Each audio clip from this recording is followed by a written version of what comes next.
बहुत समय पहले की बात है। किशनपुर गांव में रमेश नाम का एक गरीब लकड़हारा रहता था। वो बहुत मेहनती और ईमानदार था। रमेश रोज जंगल जाता और लकड़ी काटकर उन्हें बाजार में बेचता था। लकड़ी बेचकर जो धन मिलता था उसी से उसका गुजारा चलता था। एक दिन रमेश लकड़ी खोजते खोजते घने जंगल में बहुत अंदर तक चला गया। तभी उसे किसी की मदद के लिए पुकारने की आवाज सुनाई दी। रमेश पास जाकर देखता है तो उसे एक जलपरी दिखाई देती है। जलपरी बोली, कृपया मेरी मदद करो, मैं कई दिनों से बीमार हूँ। रमेश बोला, लेकिन मैं भला तुम्हारी मदद कैसे कर सकता हूँ? तुम तो जलपरी हो। जलपरी ने कहा, इस जंगल से कुछ मील दूर एक गुफा है। उस गुफा में एक जादुई गुलाब का फूल है।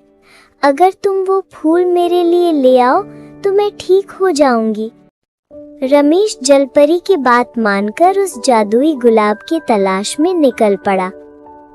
कुछ देर बाद वो उस गुफा के पास पहुंच गया। जैसे ही रमेश फूल तोड़ने वाला होता है तभी वहां एक जिन प्रकट होता है। जिन बोला, मूर्ख मानव, तुम ये जादुई फूल तभी ले जा सकते हो जब तुम मेरे 2 प्रश्नों के सही उत्तर दोगे। अगर तुमने गलती की तो यहीं हमेशा के लिए पत्थर बन जाओगे।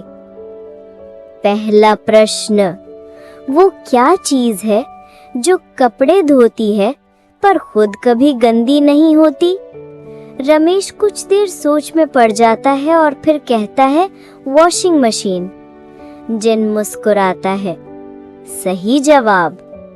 अब दूसरा प्रश्न, वो क्या चीज है जो सोने की नहीं पर सोने से भी ज्यादा चमकती है? रमेश बोला, सूरज। जिन बोला, बहुत खूब, तुमने दोनों प्रश्नों के सही उत्तर दिए हैं। अब तुम ये जादुई फूल ले जा सकते हो। रमेश ने फूल तोड़ा और सीधे जलपरी के पास पहुंच गया। उसने कहा, लो जलपरी, ये रहा तुम्हारा जादुई फूल। जलपरी खुश होकर बोली, धन्यवाद रमेश, तुमने मेरी जान बचाई है। इनाम में मैं तुम्हें ये सोने के सिक्के देती हूँ। जलपरी गायब हो गई और रमेश अमीर बन गया। उसने अपनी मेहनत और ईमानदारी से नया जीवन शुरू किया।